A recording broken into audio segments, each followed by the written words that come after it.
Reimagining Success, Episode 88. You're listening to Reimagining Success, the podcast where we help you reimagine your future, designing a life and career beyond the 9 to 5 that allows you the freedom, flexibility and fulfillment that you've been dreaming of. I'm your host, Anna Lundberg. Now, let's get started on those dreams.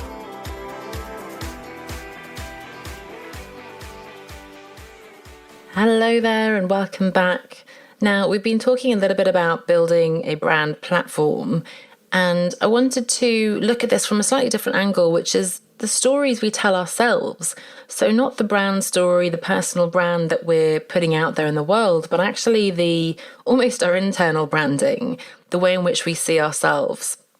And let me explain a little bit more what I mean. So I think there are stories that we tell ourselves that can, and this is why it's so important, that can hold us back from getting to where we want to be. On the other hand, there are stories we can craft and tell ourselves that can actually allow us to get exactly to where we want to be. And I have lots of stories that come to mind for myself, and maybe some of these will resonate with you and you'll have others as well. And one big one for me was sort of the career path story. Initially, I think I blamed everyone but myself for making the choices or lack of choices when it came to intentionally choosing degree subjects and so on. I always kept my options open. I was very easily swayed by someone saying, oh no, you can't possibly earn money doing that, and oh, you should study this, because in a way it was positive. I was interested in all the subjects really at school. Yep, I was that person. I liked both humanities and languages and also maths and science and so on. So it was difficult for me to work out what I wanted to do. And now I realise, I guess I'm one of those multi-passionate, multi-potentialite Renaissance women, as I like to call it. But at the time, I just was inspired and interested in lots of things. And so for that reason, in a way, it was easy to be pushed away from one thing because I thought, there's lots of other options as well, right? So for me, it was a question of, blaming parents, teachers, society for sort of pushing me in the direction that I didn't necessarily want to go in. And for a long time, I wished I'd studied something else, and I wished I'd, studied in America and whatever it was. And that's not a very empowering story, because first of all, I was blaming other people. And even if it was their fault, which of course it wasn't, because I think I was old enough to make my own decisions, there's nothing I can do about that 10 years after. I can't go back and change the degree or change the country I studied in and so on, right? So that was one of the first stories. The second linked one was, and I'm sure you've heard me tell this story many times before, if you've been part of my community for a while and listening to the podcast. I studied in the end PPE, Philosophy, Politics, Economics. I then went on to study at Geneva, a master's degree in International Relations, Law, Economics, and I wanted to work in development. So I did an internship at the United Nations Development Programme at a couple of different NGOs, non-governmental organisations, and I applied to lots of jobs in the public sector. And my story was, I want to work in development, but I've ended up in the private sector because I think, as I tell it, the one job I applied to that was in the private sector was the job that I was given. I had the interview on the Monday, I had to make the decision by Wednesday, and boom, suddenly I was in this private marketing job for perfume. And, I really accepted the story. First of all, that development in the UN was my dream. That's where I really wanted to be. And it's the only way I could possibly make a difference and have fulfilling work. So that in itself was something I perhaps should have questioned and have questioned since then. And secondly, this idea that I ended up in the private sector was completely out of my control, and more to the point, I couldn't do anything about it.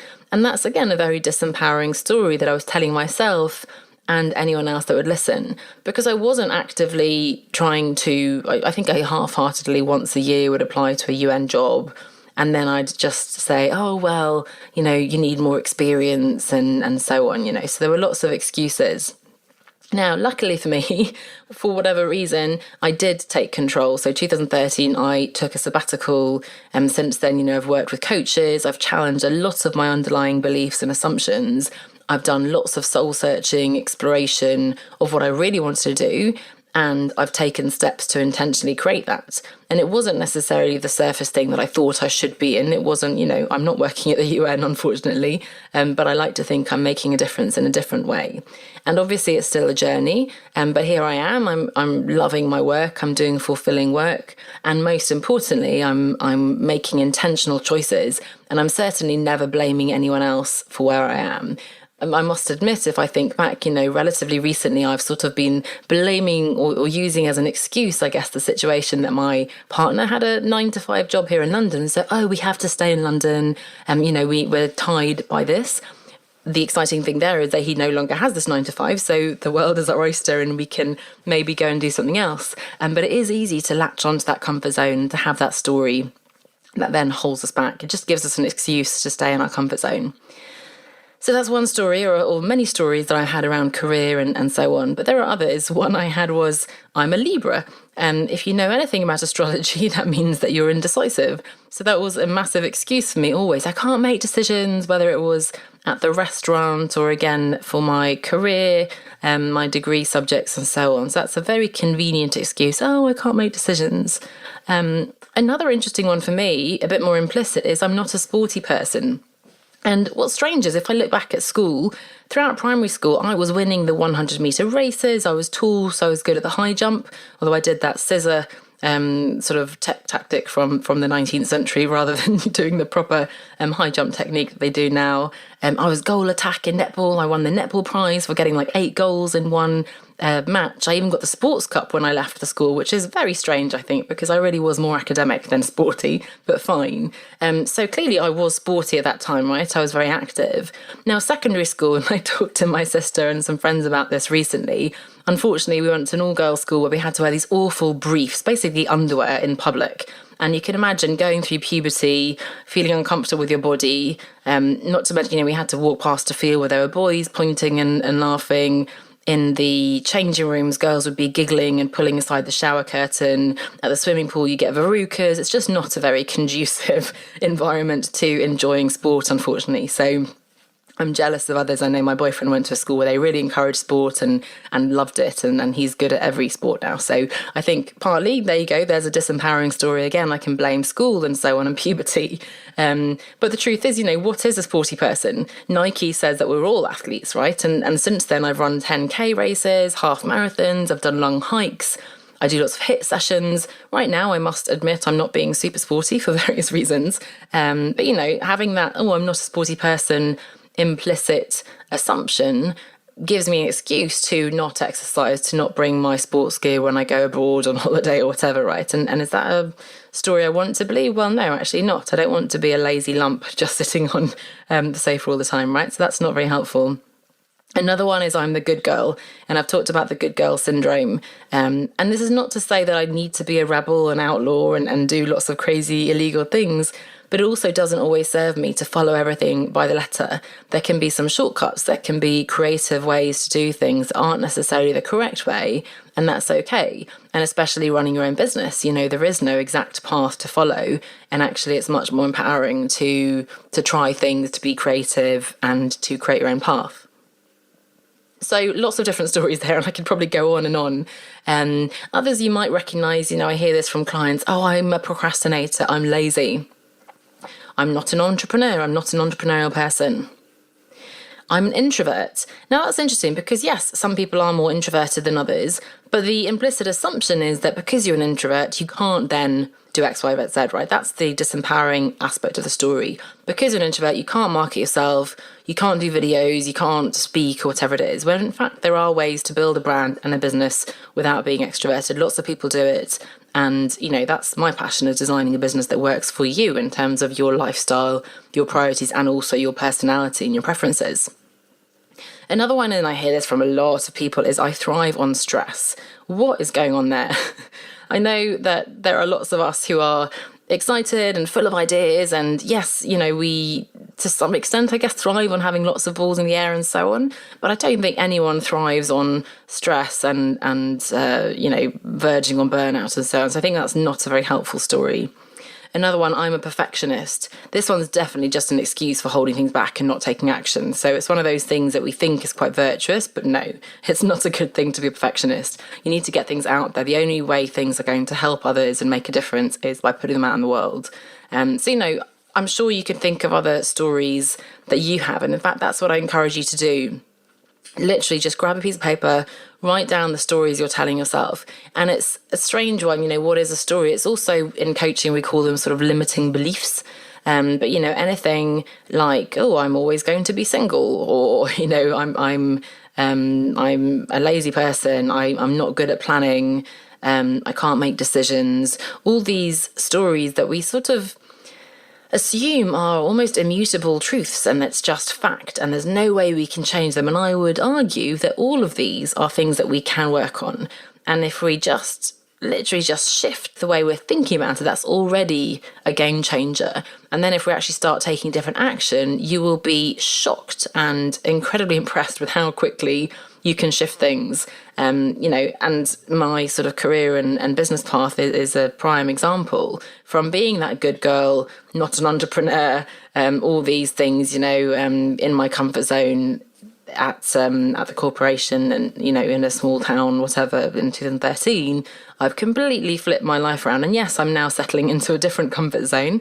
But that was all sort of really work I did, intentional choices, and a lot of work on shifting my beliefs and my stories.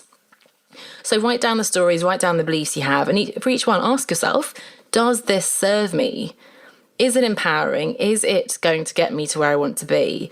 And if not, the next piece, of course, is what is an alternative story? What's a new story that would help me do what it is I want to do? Now, I'm not saying lie. I'm not saying try to be someone you're not. I'm just saying find a story that is equally true, or more true probably, and authentic to you, and will help you get to where you want to be. So really thinking about, okay, yes, in the past I've struggled with making decisions. However, I trust my gut.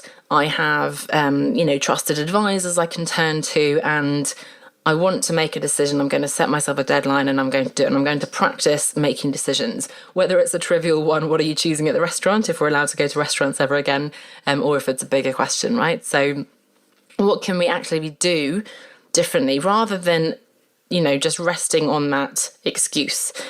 Oh, I'm a procrastinator. Oh, well, I'm a creative, so I'm really bad at organising myself. Or, oh, no, I'm introverted. I could never do that, right? So fine, by all means, believe that if that's what you want to believe, but know that there is another way. Know that there are other things you can believe and work on in order to craft a better way for you.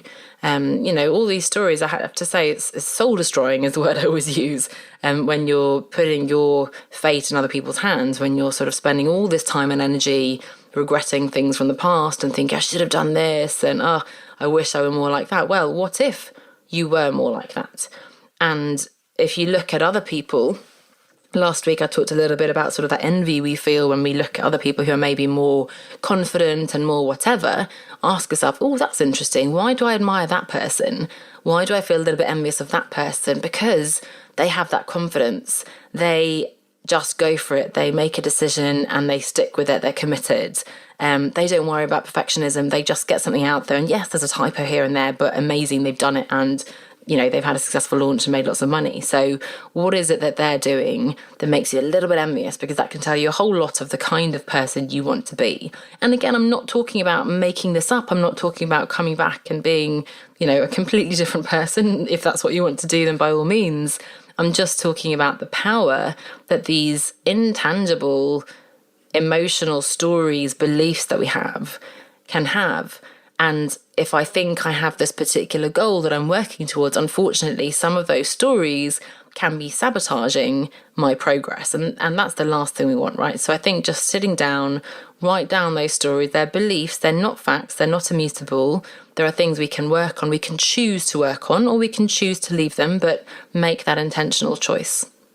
So again, have a think about what are the stories you're telling yourself in every area of life, right? Of course, we're talking specifically about career and business, but I've shared a few more personal ones from sports, relationships, and just general lifestyle, I guess.